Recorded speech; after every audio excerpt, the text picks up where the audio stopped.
Hello, JPU family. Welcome to another episode. Guys, this is the morning after the devastation of Hurricane Melissa. I want to bring your attention to something very important as we start picking up the pieces. Remember this guy, our former finance minister, Dr. Nigel Clarke? Let's rewind for a second to 2020, 2021-ish, when the world was facing COVID-19. Right around that time, when the world was in chaos, Jamaica was quietly building a financial fortress under Dr. Clarke's leadership. While others were focused on short-term spending, Dr. Clarke and his team were focused on risk management. Dr. Clarke introduced and secured Jamaica's Catastrophe bond, or what they call a CAT bond, a financial safety net designed to pay a country hundreds of millions of US dollars in the event of a major natural disaster. These bonds are funded by international investors. So if in the event, in Jamaica's case, a major natural disaster hits, Jamaica would get an instant payout without having to beg or borrow or wait on bureaucratic delays. Guys, this was a bold technical move that some critics mocked as too academic. But today, those critics are silent because the policy just paid off. After Category 5 Hurricane Melissa battered Jamaica in the last few days, guys, with, winds topping 175, 185 miles per hour and billions of dollars in estimated damages, Jamaica automatically triggered this massive payout from the CAT bond. According to initial reports, Jamaica could receive between 150 to 200 million in relief, money that will be used to rebuild homes, restore infrastructure, and provide emergency assistance. And here's the beauty of it. This payout doesn't add to Jamaica's debt. It's not a loan. It's a pre-financed safety cushion that Dr. Clarke's ministry, the finance ministry, strategically secured. In short, Jamaica just cashed in on one of the smartest financial protections in the Caribbean's history.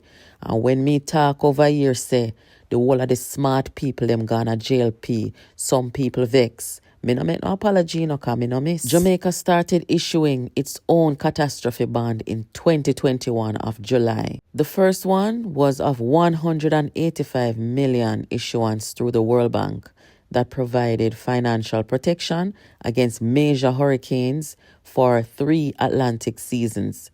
The Caribbean nation of Jamaica is the first government in the region and the first small island state to independently sponsor a CAT bond.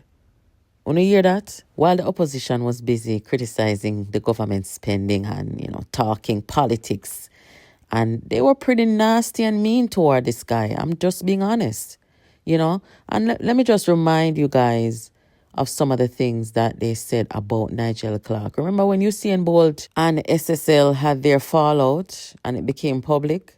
When you remember, say it was the opposition and their operatives running around talking about Nigel Clarke and the government thief Usain Bolt money. You remember that? When you remember how Bunting and Garnet Roper spoke about Nigel Clarke? There's a part of us that likes the Nigel Clarke type, In a sense, he reminds me of the black Englishman of colonial times, who aspired to be sort of black royalty, very much in that sort of mold, in a sense mimicking the values and the affectations of the former colonial masters. So when you hear the kind of liberty where them try to take off Mr. and Mrs. Clarke's son, Jamaica's son. But listen, Nigel was not paying them no mind. He knew that Jamaica, sitting in the hurricane belt, could not afford to depend solely on international aid that takes months to arrive. So he turned to data, economics, and risk modeling. Nigel was focused on the work of the Jamaican people, the work of Jamaica's finance economy, and responsibility. This is not luck. This is strategy. And that is the difference between when Jamaicans elect people to do their work versus people who turn on each other. It's a perfect example now of how leadership grounded in intelligence and planning can change the focus of a nation's recovery. Instead of panic and paralysis, Jamaica now has stability and confidence because someone had the courage to think beyond the headlines, to think beyond the norm of politics. Nigel Clarke is the real MVP of this time. So Bloomberg published it, and I think it's published also in Jamaica, that, Jamaica is reaping from this bond. So when we look at our influence now in the region and globally, and the recognition that Jamaica will get from this strategic move, it is major. And I've been telling you guys from last night that this is not all bad. There's a lot of good to extract from this event that just took place in Jamaica. The payout has also placed Jamaica on a global map once again for the right reasons. So financial experts from the World Bank, IMF, and even regional neighbors are now pointing to Jamaica once again as a model of financial resilience. Many Caribbean countries will now be looking to replicate this very same bond strategy, and Dr. Nigel Clarke's name is being mentioned alongside world-class financial reformers. When you hear the opposition run up and down and talk about, say, Nigel run left Jamaica, Ghana, IMF see a star in Nigel, and they couldn't make the opportunity pass them. Hopefully one day, Nigel might come back, come run for Prime Minister. I don't know. Because much as him look youthful, Nigel a big man over 50. Right? So, from debt reduction to fiscal surpluses to disaster preparedness, Nigel Clarke's legacy is solidifying as one of the most transformative in Jamaica's modern financial history. But let's be clear. It isn't just about finance talk or, government bragging. This payout means real help for the Jamaican people. Families whose homes were damaged will see faster recovery funds. Schools and hospitals, oh my goodness, can be rebuilt without massive delays.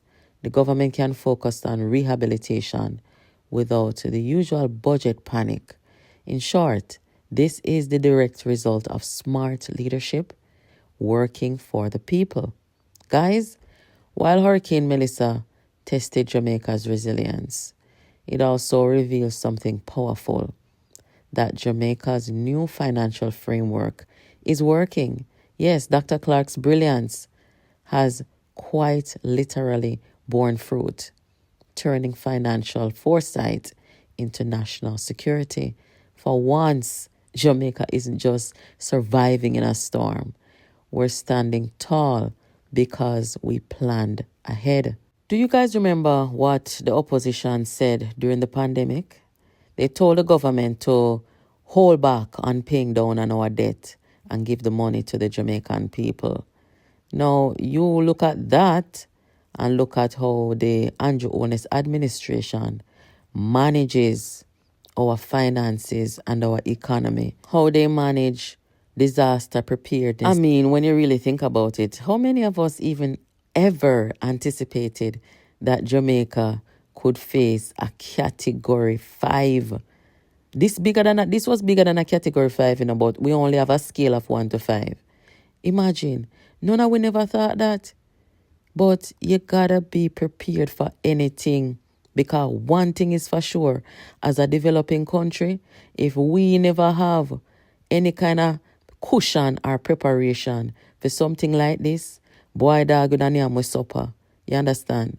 So I am glad to see this. Big up Dr. Clarke. I want to post Dr. Clarke picture on every social media platform and remind Jamaica and remind the world that Dr. Clarke did something great and Jamaica is now reaping the benefits. Guys, This is Jamaica Politics Uncovered. Keep it locked here. Please to make sure that you're subscribed. Give this video a thumbs up. Please share. Let me know what you think in the comments. Thank you for watching, and I'll catch you in the next video.